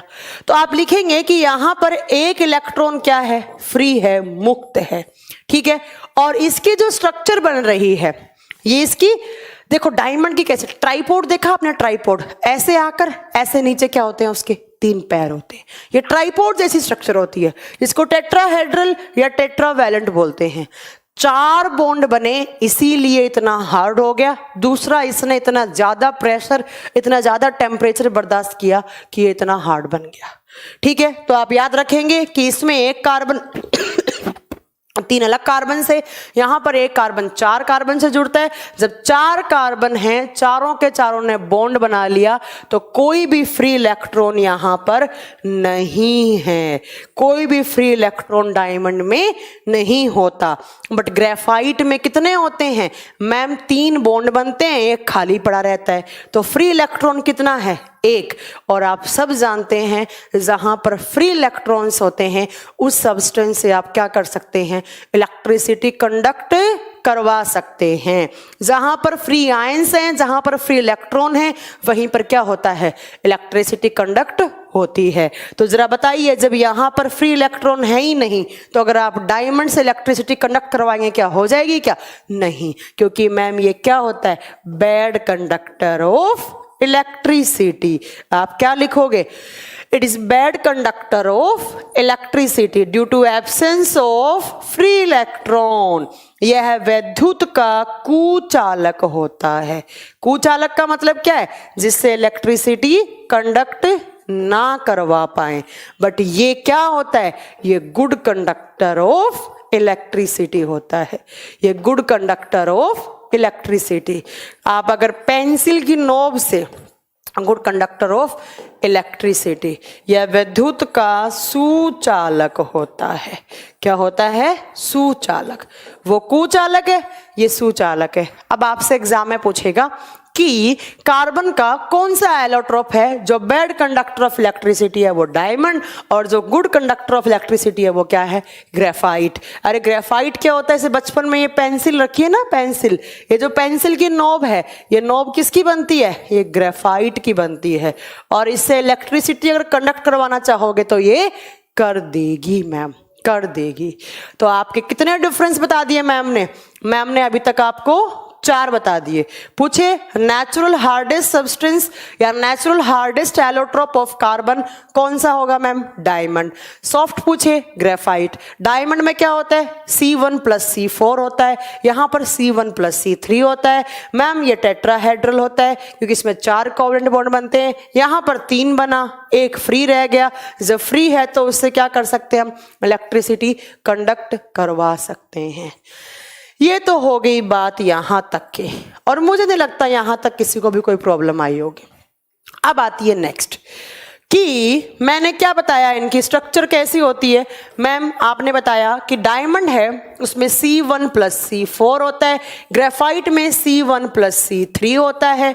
ऊपर मैंने D लिख दिया, D का मतलब है यहाँ पे डायमंड, इधर मैंने G लिख दिया और G का मतलब है यहाँ पर ग्रेफाइट। जरा ध्यान से सुनिएगा, यहां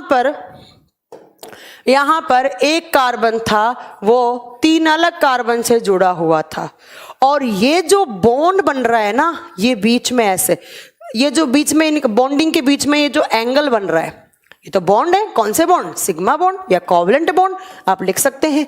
बट ये जो बीच में एंगल बन रहा है ना, ये जो कोण बन रहा है, वो इस दुनिया का सबसे स्ट्रॉन्ग एंगल होता है। क्या आप मुझे बता सकते हैं कि दुनिया का सबसे स्ट्रॉन्ग कोण कितने डिग्री का होता है? कितने डिग्री का होता है? ये जो एंगल बनता है ना, ये बनता है 109 डिग्री 28 मिनट। 109 degree 28 minute. 120 से थोड़ा सा नीचे, 120 कैसे होता है? ऐसे होता है, बट थोड़ा सा नीचे ऐसे, ऐसे, ये वाला, ये नीचे आओ, 110 थोड़ा सा नीचे कर लो ऐसे। 120 कैसे बनता है? ऐसे, थोड़ा सा नीचे कर लो ऐसे, ये 109। ऐसी स्ट्रक्चर होती है इसकी। तो याद रखिएगा कि इस दुनिया का सबसे स्ट्रॉन्ग एंगल होता है 109 डिग्री 28 मिनट। इसीलिए डायमंड इतना स्ट्रॉन्ग हो गया, इसीलिए डायमंड इतना स्ट्रॉन्ग हो गया। ठीक है, स्ट्रॉन्ग होने के रीजन मैंने बता दिया। 109 डिग्री 28 मिनट का क्या बनता है? एंगल बनता है। बट अगर इस ग्रेफाइट में देखोगे तो एक कार्बन 2 कार्बन से ऐसे, 3 कार्बन से ऐसे, और ये जो एंगल बनता है ना, ये कंप्लीट 120 डिग्री का बनता है। इसका एंगल, इसका कोण पूछे 109 डिग्री 28 मिनट, इसका पूछे 120 डिग्री। इसीलिए ये सॉफ्ट है और ये इतना हार्ड है। ठीक है, आज समझ में आया डायमंड हार्ड क्यों होता है? इस कितने सारे रीजन, इतना टेम्परेचर, इतना प्रेशर, 4 कोवलेंट बॉन्ड, चारों के चारों ने बॉन्ड बनाए, चारों के चारों इलेक्ट्रॉन ने, इतना स्ट्रॉन्ग क्या बना? एंगल। तो क्या हो गया? डायमंड सबसे हार्ड हो गया। ठीक है, नेक्स्ट अगर आपसे पूछे कि डायमंड की डेंसिटी कितनी होती है, अप्रोक्स डायमंड का घनत्व कितना होता है? क्या बता सकते हैं आप कितना होता है? 3.51 ग्राम, 3.51 ग्राम पर सेंटीमीटर क्यूब। 3.5 पर ग्राम सेंटीमीटर क्यूब। अगर आपसे पूछे कि, अच्छा मैं एक बच्चे का डाउट क्लियर कर दूं, यहां पर एक बच्चे ने पूछा है कि मैम आपने ये बताया है कि डायमंड जो है उसकी स्ट्रक्चर टेट्राहाइड्रल या ट्राइपोड जैसी होती है। एक बच्चे ने पूछा है तो ग्रेफाइट की कैसे होती है? मैं आपको एक बात बता दूं कि जहां पर 120 डिग्री का एंगल बनता है ना, वहां पर हमेशा लीनियर स्ट्रक्चर होती है। तो ये रेखीय स्ट्रक्चर है, लीनियर, जबकि यहां पर कैसी थी? ट्राइपोड जैसी, टेट्रावैलेंट। ठीक है बच्चा, पंकज यादव, आपका डाउट मैंने क्लियर कर दिया है, तो आप कभी कंफ्यूज मत होना। आप याद रखो कि जहां पर 120 डिग्री का एंगल बनता है वहां पर हमेशा लीनियर स्ट्रक्चर होती है, रेखीय संरचना होती है। और डायमंड का डेंसिटी कितना होता है? तो आप बताएंगे डायमंड का डेंसिटी अप्रोक्स, पूरा मैं एकदम पूरा कंप्लीट नहीं है, अप्रोक्स एनसीईआरटी में इतना ही दिया हुआ है तो आप इतना ही पढ़ेंगे। तो अप्रोक्स इसका डेंसिटी कितना है? आप लिखेंगे कि इसकी डेंसिटी 3.51, जबकि इसकी पूछे डेंसिटी आप बताएंगे इसकी 2.2 ग्राम पर सेंटीमीटर क्यूब। अप्रोक्स इसका इतना होता है। जब डेंसिटी ज्यादा है, ऑब्वियस ही बात है कि जब स्ट्रॉन्ग हार्ड है तो डेंसिटी ज्यादा ही होगी। ठीक है, चलो अब नेक्स्ट डिफरेंस क्या है इन दोनों में? नेक्स्ट आपसे पूछेगा कि डायमंड का मेल्टिंग पॉइंट कितना होता है। Melting point of diamond, melting point को हिंदी में बोलते हैं गलनांक बिंदु। वो मैक्सिमम पॉइंट जिसके बाद कोई भी सब्सटेंस, कोई भी एलिमेंट, कोई भी सब्सटेंस, कोई भी एलिमेंट मेल्ट होना स्टार्ट हो जाए, वो क्या कहलाता है? उसका मेल्टिंग पॉइंट कहलाता है। ठीक है, आपसे पूछा जाएगा डायमंड का मेल्टिंग पॉइंट कितना है और ग्रेफाइट का कितना है, ऑन एन अप्रोक्स कितना है। ठीक है, तो आप बताएंगे कि जो डायमंड है उसका मेल्टिंग पॉइंट, हाँ जी आप बताइए, पहले मैं आपसे जानना चाहूंगी कितना होना चाहिए, कितना होना चाहिए डायमंड का मेल्टिंग पॉइंट कितना होना चाहिए? अप्रोक्स बताओ, 2000, 2500, 5000, 8000, 9000, 10000, कितना होना चाहिए? मैं एक बात बता देती हूँ, ये नॉन मेटल है, डायमंड नॉन मेटल है, क्योंकि कार्बन क्या है? देखो कुछ बच्चे तो कंफ्यूज होते हैं डायमंड और प्लैटिनम में। Platinum is a metal but diamond is a non metal, क्योंकि डायमंड किससे बना हुआ है? कार्बन। कार्बन क्या है? नॉन मेटल है। ठीक है, तो आप 6000, संतोष कह रहे हैं 6000 और बहुत हाई, एक कह रहे हैं बहुत हाई, एक कह रहे हैं 5000। देखो डायमंड का होता है अप्रोक्स 4726 डिग्री सेल्सियस, इतना होता है। और आपसे कभी एग्जाम में पूछ लिया जाए कि कौन सा नॉन मेटल है जिसका हाईएस्ट मेल्टिंग पॉइंट होता है, कौन सा बताओगे आप? डायमंड बताओगे। मैंने नॉन मेटल बोला है, नॉन मेटल, अधातु। ठीक है, आप पूछिए इसका कितना है? Approx 3527 degree Celsius, 3527 degree Celsius. तो इनके मेल्टिंग पॉइंट से भी आपसे क्वेश्चन पूछे जा सकते हैं, कोई बड़ी बात नहीं है। ठीक है, अब बात आती है मैम इनके यूज क्या होते हैं, इनके काम क्या होते हैं। डायमंड के काम तो मुझे बताने की जरूरत ही नहीं है कि डायमंड का काम क्या होता है, आप सब जानते हैं डायमंड के काम क्या क्या कह सकते हैं आप। अच्छा, डायमंड कितने कलर का होता है? एक बच्चा पूछ रहा है मैम डायमंड कितने कलर का होता है? ऐसा कहा जाता है कि डायमंड 5 कलर का होता है, blue, transparent, black, red and एक थोड़ा सा मतलब हल्का सा येलोइश। ठीक है, तो सारे के सारे हार्ड होते हैं। अच्छा, ज्वेलरी में कौन सा यूज होता है? ज्वेलरी में मेनली ब्लू कलर वाला, और जो ट्रांसपेरेंट कलर का होता है वो ज्वेलरी में आभूषण बनाने में काम में आता है। बट जो ब्लैक डायमंड होता है ना, काला डायमंड, वो सब इन सारे डायमंड में देखें तो सबसे हार्ड कौन सा होता है? ब्लैक डायमंड, काला डायमंड। और काला डायमंड काम आता है पेपर को काटने में, इतना हार्ड है पेपर तो कट जाएगा, या किसी चट्टान को काटने में, रॉक कटिंग में, रॉक कटिंग, पेपर कटिंग, या कोई स्टोन काटना है ना, स्टोन काटना है। पेपर का मतलब यहाँ पर वो अपने कॉपी वाला पेज नहीं है, पेपर का मतलब कोई हार्ड पेपर हो। ठीक है, तो आप बताएंगे डायमंड का उपयोग ज्वेलरी में होता है, ज्वेलरी में मेनली ब्लू और ट्रांसपेरेंट डायमंड यूज होते हैं। और जो काला डायमंड है उसका उपयोग पेपर को काटने में, चट्टानों को काटने में, स्टोन को काटने में किया जाता है। ठीक है, और जो ब्लैक डायमंड होता है वही सबसे हार्डेस्ट डायमंड है जिसका नाम कार्बोनाडो होता है। जो ब्लैक डायमंड है उसका एक नाम और होता है, आप लिख सकते हैं, वैसे तो पूछा हुआ नहीं है कभी, बट ब्लैक डायमंड को कार्बोनाडो कहा जाता है। क्या कहा जाता है? कार्बोनाडो। हाँ, ये पीसीएस वगैरह के एग्जाम में क्वेश्चन आ सकता है। ब्लैक डायमंड को कार्बोनाडो भी कहा जाता है। ये डायमंड के यूज। आप पूछे आपके ग्रेफाइट का यूज क्या होता है, जरा ध्यान से सुनिएगा, ग्रेफाइट का यूज बहुत बार पूछा हुआ है एग्जाम में। ग्रेफाइट का यूज एक तो मैम पेंसिल बनाने में, ठीक है, दूसरा ग्रेफाइट की रोड बनाई जाती है, छड़ लगाई जाती हैं। और ये रोड कहाँ लगती हैं? ये एज ए कंट्रोल रोड की तरह भी काम कर सकती हैं, या आप बोलोगे ये एज ए मॉडरेटर की तरह काम आता है। मॉडरेटर को बोलते हैं मंदक, कंट्रोल रोड को बोलते हैं नियंत्रक छड़।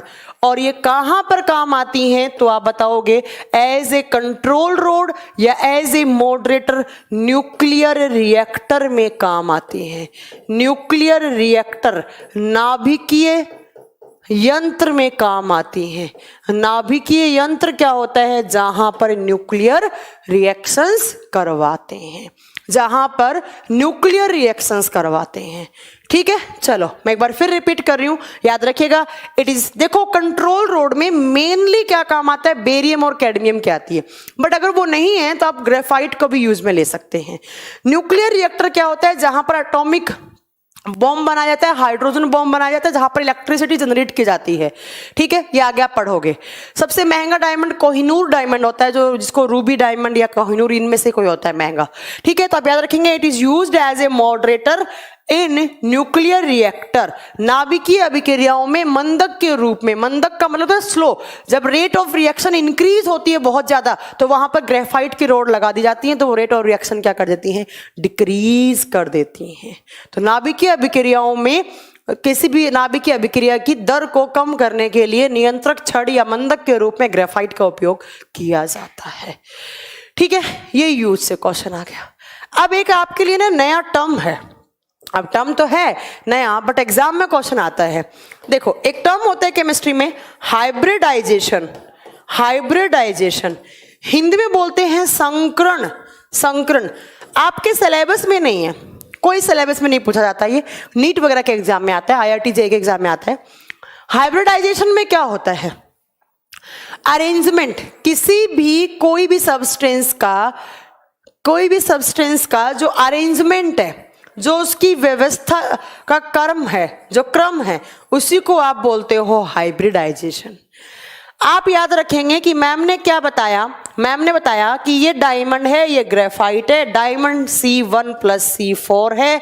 जब 4 कार्बन में से एक कार्बन यहां आ गया, कितने बचे, 3, तो इसमें हाइब्रिडाइजेशन होता है sp3।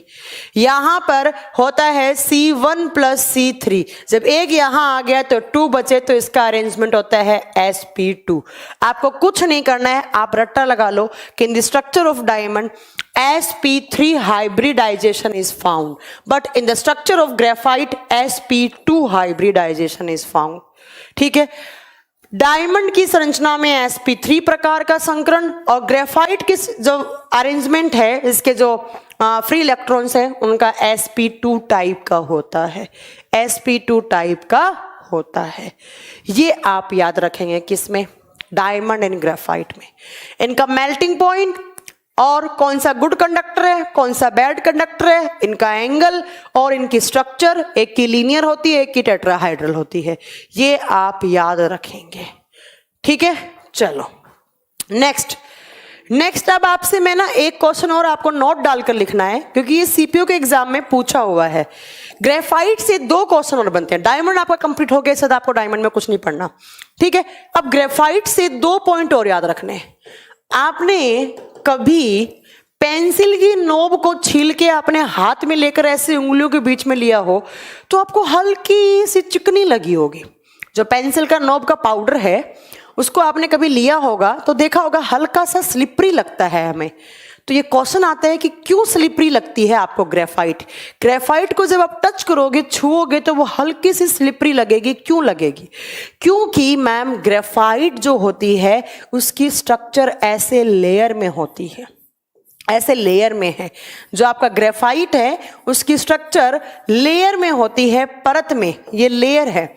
और इन लेयर्स के बीच में जो फोर्सेस लगते हैं वो कौन से लगते हैं आप बताओगे? वो वान डर वाल फोर्सेस लगते हैं। और आप सब जानते हो वान डर वाल फोर्सेस क्या होते हैं? सबसे कमजोर, या वान डर वाल बॉन्ड तो कौन सा? सबसे कमजोर। इस लेयर के बीच में जो फोर्स लग रहे हैं वो कौन से? वान डर वाल फोर्स लग रहे हैं। मैंने जैसे ही ग्रेफाइट को ऐसे चिपका दिया, ऐसे थोड़ा सा प्रेशर दिया, तो मैं आपको बता दूं, अरे नरोत्तम, जो आपके सिलेबस में नहीं है उसकी आप फालतू डिमांड मत कीजिए। यहाँ पे जो सिलेबस में है वही पढ़ाया जाएगा आपको, ठीक है? तो आप याद रखिएगा कि जैसे ही आपने पेंसिल की नोब को ऐसे आपने टच किया तो उसकी लेयर्स के बीच में कौन सा बॉन्ड था, कौन से फोर्स लग रहे थे? वान डर वाल फोर्स। और वान डर वाल फोर्स सबसे कमजोर होते हैं, वीकेस्ट फोर्स होते हैं, और वो टूट जाएंगे। और टूटने से स्लाइड की ओवरलैपिंग हो जाएगी, और उसी ओवरलैपिंग की वजह से आपको ग्रेफाइट कैसा फील होगा? आपको स्लिपरी, आपको चिकना फील होगा। तो आपका एग्जाम में क्वेश्चन क्या बनेगा? एग्जाम के लिए बहुत अच्छा क्वेश्चन है कि ग्रेफाइट छूने पर चिकना क्यों लगता है? आप बताओगे ड्यू टू प्रेजेंस ऑफ वान डर वाल फोर्सेस बिटवीन देयर 2 लेयर्स। 2 परतों के बीच में वान डर वाल बंद पाया जाता है। जब आप दाब लगाओगे उसके ऊपर तो वान डर वाल बंद टूट जाएगा और स्लाइड्स की ओवरलैपिंग हो जाएगी। और ओवरलैपिंग से हमें क्या फील होगा? वो स्लिपरी फील होगा, चिकना फील होगा। एक तो ये क्वेश्चन था जो मैं 2 की बात कर रही थी। अब आइए नेक्स्ट क्वेश्चन क्या है। ग्रेफाइट से एक क्वेश्चन और बनता है कि अगर आपने लैब में किसी दिन मूड बना लिया, आपने किसी दिन लैब में मूड बना लिया कि मैं तो आज आर्टिफिशियल ग्रेफाइट बनाऊंगा, आज आर्टिफिशियल ग्रेफाइट बनाऊंगा, कृत्रिम तरीके से ग्रेफाइट बनाऊंगा। तो आपकी लैब में आपके पास क्या क्या रिक्वायरमेंट होनी चाहिए, क्या क्या चीज आपके पास होनी चाहिए? आपके पास दो चीज होनी चाहिए, कुछ ज्यादा नहीं चाहिए, दो चीज चाहिए। ध्यान से सुनिएगा, क्या दो चीज चाहिए? ये एग्जाम में क्वेश्चन है, मैं नहीं बता रही हूँ, आपके एग्जामिनर की डिमांड है ऐसा क्वेश्चन। ठीक है, देखिए आपके पास क्या क्या होना चाहिए। आपके पास पहला होना चाहिए कोक। अब कोक क्या होता है आधे लोग तो यही नहीं जानते। पीने वाला कोक नहीं है यहां पर। आप सोच रहे होंगे कोल्ड ड्रिंक वाला कोक, नहीं भैया, कोल्ड ड्रिंक वाला कोक नहीं है। कोक क्या होता है, ध्यान से सुनो।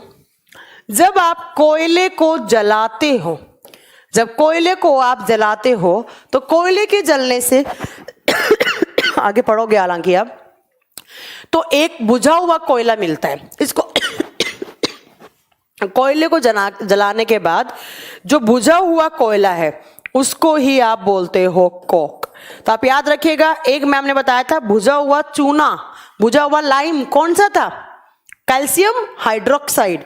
बट हम यहां पर हम क्या बता रहे हैं, यहां पर हम बात कर रहे हैं बुझे हुए कोयले की। जब कोयले को ऑक्सीजन की एब्सेंस में रखते हैं तो कोयला चार चीजों में टूटता है। पहला हो गया कोक, दूसरा हो गया अमोनिया गैस, तीसरा हो गया कोल टार जिसको तारकोल बोलते हैं, और एक कोल गैस और निकलती है। ये सब आपको आगे पढ़ाया जाएगा। आप तो याद रखो कि कोक क्या होता है, बुझा हुआ कोयला।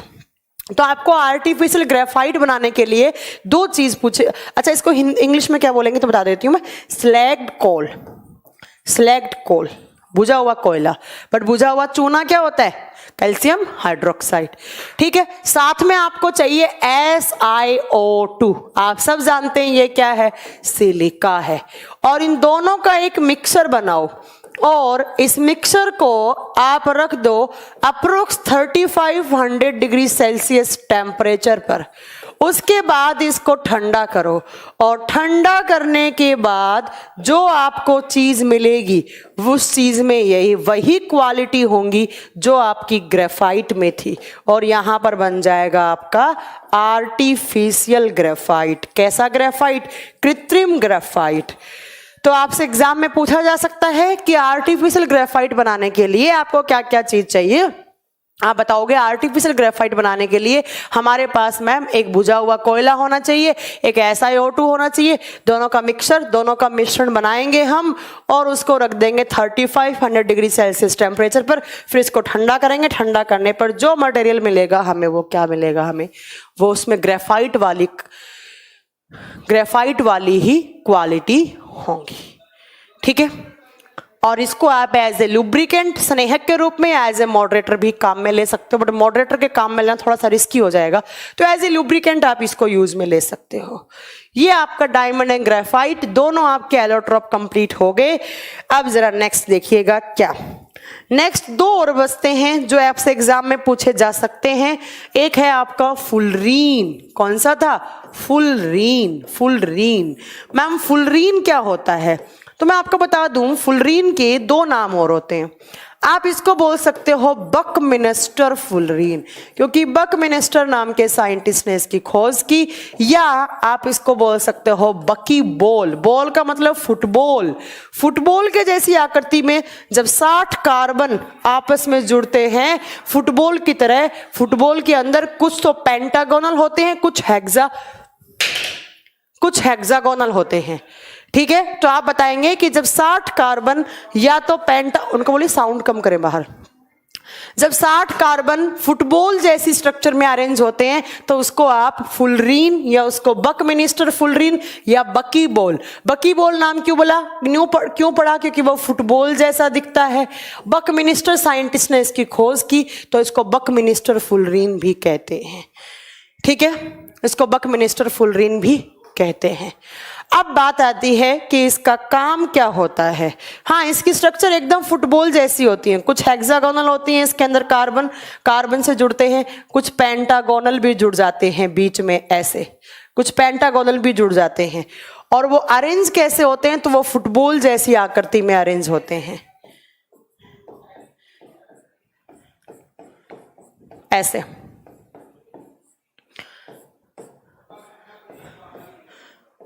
ऐसे ये C60 बनता है, ठीक है।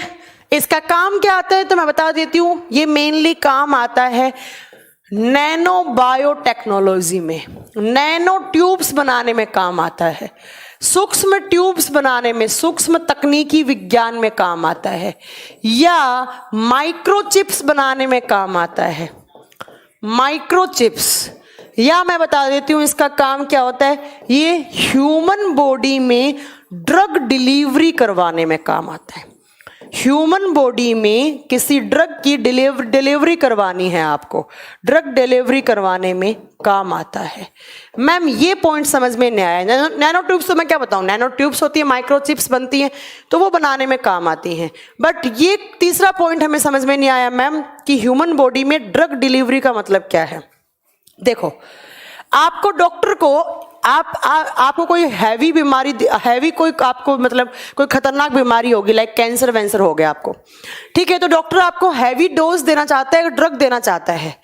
और ये जो है, ये ड्रग आपको डायरेक्टली माउथ से नहीं दे सकता है, ना ही स्किन के कांटेक्ट में दे सकता है, ना ही आपको इंजेक्शन की फॉर्म में, ना दवाइयों की फॉर्म में दे सकता है। ये आपको कैसे देगा, तो ये एक माइक्रोचिप बनाएगा। ऐसे चिप बनेगी जो किसकी बनेगी, आपकी फुलरीन की, और उसके ऊपर आपकी ड्रग लगाएगा।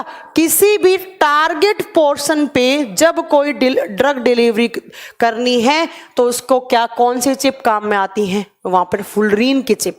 जैसे मेरे फेफड़ों में कैंसर है, तो डॉक्टर चाहता है कि जो ड्रग दी है वो किसी और ऑर्गन को डैमेज ना करे, उसको सीधा कहां पर सेट करना है, मेरे फेफड़ों में ही करना है।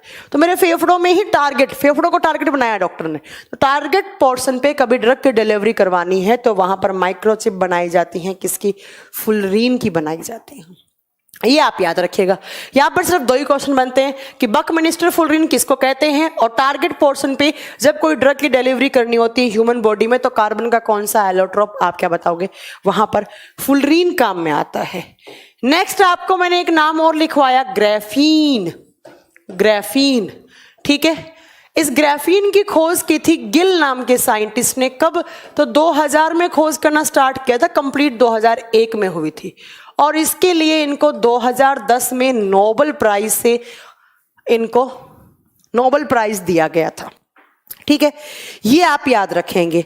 अब मैं आपको बता दूं कि मैंने आपको बताया था नेचुरल हार्डेस्ट कौन सा था, डायमंड। अब आपसे पूछे कि आर्टिफिशियल हार्डेस्ट सब्सटेंस कौन सा है जिसमें कार्बन है, आप बताओगे it is artificial hardest allotrope of carbon. ध्यान से सुनिएगा, आपसे पूछे कि नेचुरल कौन सा था, डायमंड। आर्टिफिशियल जो मेन मेड है, जो इंसान ने बनाया, इंसान कौन से इंसान ने, गिल ने बनाया, तो आप लिखेंगे यह है कृत्रिम सबसे कठोर अपर रूप है। तो सबसे हार्ड पूछे नेचुरल डायमंड, जो इंसान द्वारा बनाया गया वो कौन सा, ग्राफीन है।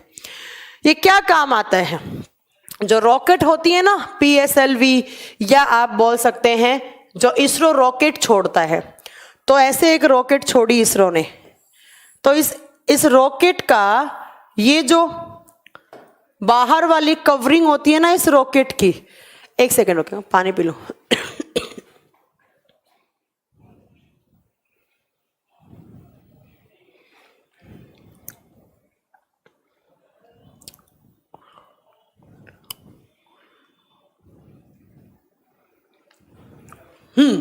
तो देखिए, ये जो आपकी इसरो वगैरह की जो रॉकेट होती है ना, इन रॉकेट की जो यहां से ये जो ऊपर वाली कवरिंग, ये जो जैकेट होता है, ये जैकेट किसका बनता है, आप क्या बताओगे, रॉकेट का जैकेट किसका बना होता है, ग्राफीन का। एग्जाम, कंपटीशन एग्जाम में बहुत बार क्वेश्चन आता है। ऐसे PSLV आप जानते ही हैं, हर साल एक रॉकेट या हर महीने में 2-3 महीने में रॉकेट छोड़ता है, तो उसका जो जैकेट होता है वो किसका बना हुआ होता है, वो ग्राफीन का बना हुआ है, क्योंकि ग्राफीन क्या है, आर्टिफिशियल हार्डेस्ट एलोट्रोप है कार्बन का। नेक्स्ट मैं आपको बता दूं, ये भी गुड कंडक्टर ऑफ इलेक्ट्रिसिटी होता है, ये भी गुड कंडक्टर ऑफ इलेक्ट्रिसिटी है, विद्युत का सुचालक है।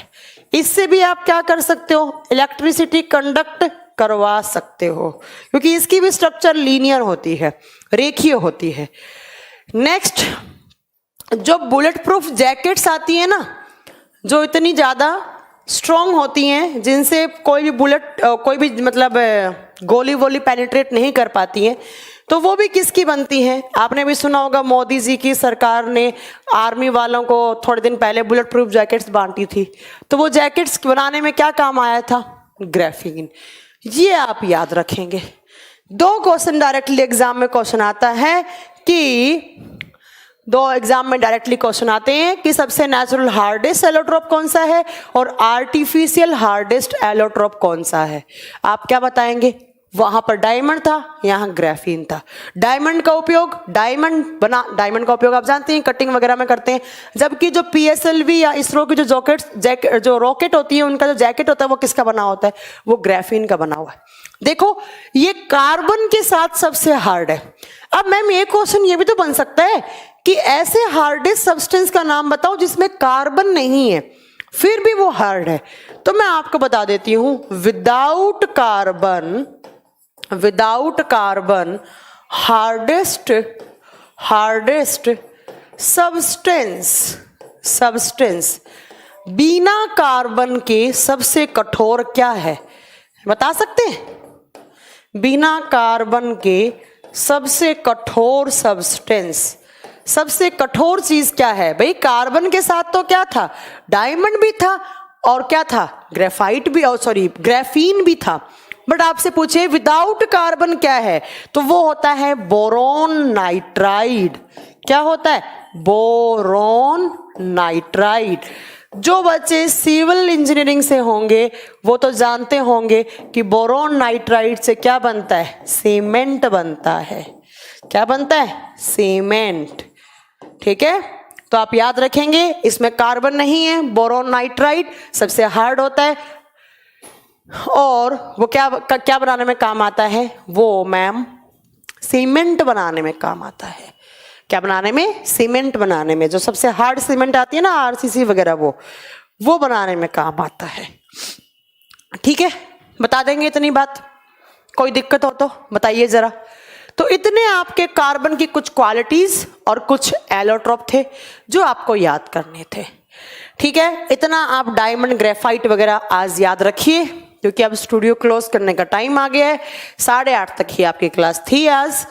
अब कल से वापस अपना वही स्केड्यूल चलेगा 10 से 12। अब नेक्स्ट क्लास में मैं आपको पढ़ाऊंगी कंपाउंड्स ऑफ कार्बन। कार्बन के क्या? कंपाउंड्स, यौगिक।